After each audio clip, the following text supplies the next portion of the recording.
हिमालय की गंगा में आपका स्वागत है। पिछले अंक में हमने आपको गंगा नदी की व्यास घाट से लेकर के ऋषिकेश तक की यात्रा की जानकारी दी थी। इस अंक में हम आपको हरिद्वार शहर में गंगा नदी की यात्रा की जानकारी दें। ऋषिकेश से गंगा नदी जब आगे बढ़ती है तो हरिद्वार की तरफ आती है और बीच में हरिद्वार का एक बहुत प्रमुख केंद्र भीमगोड़ा है, जहां पर गंगा नदी पर एक बैराज बना हुआ है और उस बैराज से गंगा नदी का पानी अपर गंगा कैनाल के लिए डाइवर्ट किया जाता है और मूल नदी, वो चंडी घाट का पुल जो हरिद्वार को नजीबाबाद से जोड़ता है, उस रास्ते से सीधे लक्सर होते हुए बालावली नामक एक स्थान पर जाती है, जहां से उसका उत्तर प्रदेश में प्रवेश होता है। लेकिन जो भीमगोड़ा से डाइवर्जन का जो मुख्य अंश है वो ऊपरी गंगा कैनाल के रूप में होता है और उसका सबसे प्रमुख केंद्र हर की पैड़ी है। हर की पैड़ी हरिद्वार की एक पहचान है। कुंभ के अवसर पर दुनिया भर के जो श्रद्धालु हर की पैड़ी में आते हैं और यहाँ स्नान करते हैं। इसके अलावा अनेकों पर्वों पर साल भर में जो प्रमुख स्नान होते हैं उसमें लाखों श्रद्धालु हर की पौड़ी या हर की पैड़ी के पास में ब्रह्म सरोवर में स्नान करने के लिए आते हैं, जिसे प्राचीन परंपराओं के अनुसार बहुत महत्वपूर्ण माना गया है। हर की पैड़ी से अगर पानी अधिक है तो थोड़ा डाइवर्जन जो है नदी का, फिर मूल नदी की तरफ पानी को डाइवर्ट किया जाता है।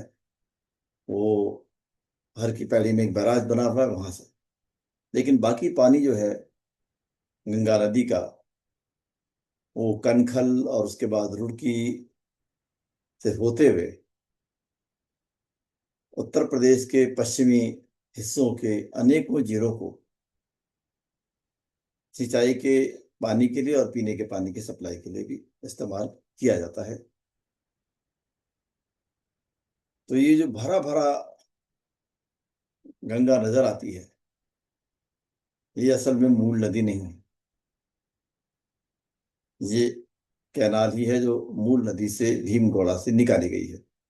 और भीमगोड़ा के बाद जो है, जो मूल नदी है, वो हम जानते हैं चंडी घाट नामक स्थान से। और चंडी घाट में जो है आप जानते हैं कि प्रमुख वहां पर लोग अंतिम संस्कार के लिए आते हैं।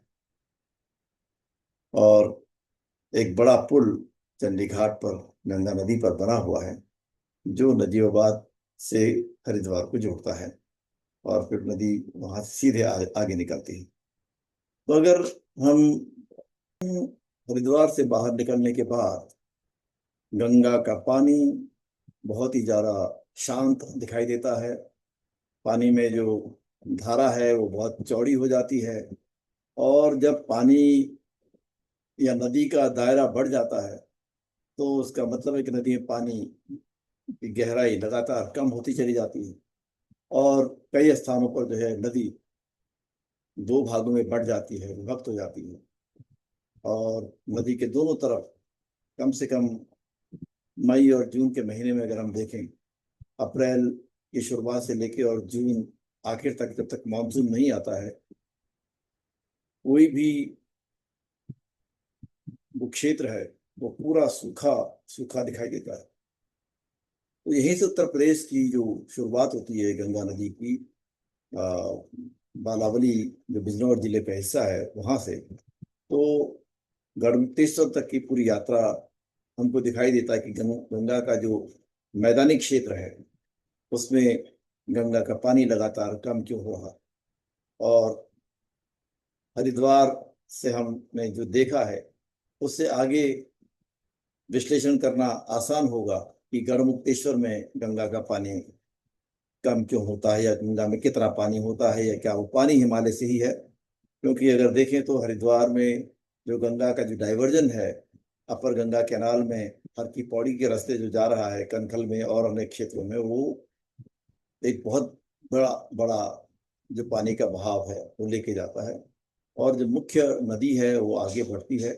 और हमने हर जगह देखा कि बांधों के कारण से, जो बैराजों के बनने से हर जगह पे जो मुख्य नदी है वो छोटी पड़ जाती है, और उसको केवल बाढ़ की विभीषिका का शिकार होना पड़ता है। यानी कि गंगा को अगर आप चंडी घाट के पुल पर देखना चाहेंगे या वालावाली में देखना चाहेंगे, तो वो उस वक्त देखेंगे जब मानसून के बाद भयानक बाढ़ हरिद्वार में होती है, या उत्तर प्रदेश के दूसरे हिस्सों में होती है। तब जो है वो जो कैनाल का जो पानी है वो नियंत्रित रहता है, लेकिन जो मुख्य नदी का पानी है वो अपनी विभीषिका के साथ आगे बढ़ता रहता है। तो हिमालय की गंगा में आज केवल इतना ही। हरिद्वार तक की हमारी यात्रा थी, और हरिद्वार शहर के बारे में एक जानकारी देनी थी। एक ऐतिहासिक शहर है और कुंभ का शहर है, लेकिन गंगा की पवित्रता यहाँ तक अभी बची हुई है। इसके बाद जो प्रयोग गंगा नदी के साथ हो रहे हैं लगातार, अनेकों बांध, सिंचाई योजनाएं, हर जगह पे बैराज, जिसके कारण से गंगा की जो बूंद नदी की जो स्थिति है बड़ी गंभीर होती चली जा रही है हर जगह पर। तो उत्तर प्रदेश में गंगा की स्थिति क्या है, ये हम शहरों के यात्राओं के दौरान ही आपको बता पाएंगे। और इस अंक में केवल इतना ही। अगले अंक में जो आपको पूरी जानकारी जो है वो गढ़मुक्तेश्वर की मिलेगी, और हरिद्वार से गढ़मुक्तेश्वर की जो पूरी यात्रा है गंगा नदी की वो कैसी है, और गंगा का पानी यदि कम होता है तो पानी कहाँ से आता है, क्या वो हिमालय का पानी है, ये सब चीज पर हम व्यापक चर्चा करेंगे। इस अंक में केवल इतना ही। आपसे केवल एक अनुरोध, गंगा की हिमालय से लेके बंगाल की खाड़ी तक की मेरी यात्रा इन छोटे छोटे वीडियोस में हिमालय की गंगा यूट्यूब चैनल पर आपको प्रस्तुत कर रहा हूँ। मुझे ये यात्रा करने में या लोगों को समझने में, केवल एक यात्रा का उद्देश्य केवल यात्रा नहीं था, लोगों को समझना था गंगा के किनारे कौन सी संस्कृतियां बनी, कौन से समुदाय रहते हैं। ये पूरा हिमालय से लेके न केवल भारत के गंगा सागर तक, बल्कि बांग्लादेश में भी जो गंगा नदी की यात्रा है, जो बहुत ज्यादा रोचक है, बहुत महत्वपूर्ण है, और वो बंगाल की खाड़ी में अंततः कैसे मिलती है, ये पूरी एक शिक्षाप्रद यात्रा मेरे लिए रही है। और मैं अपना ये उद्देश्य समझता हूँ कि ये हमारी लोगों के बीच में जाना चाहिए, और इसी उद्देश्य से ये प्रयास है कि आप इन वीडियोस को अपने परिवार के साथ में, अपने मित्रों के साथ में शेयर कर सकते हैं, और उस पर अपनी सुझाव भी हमको दे सकते हैं।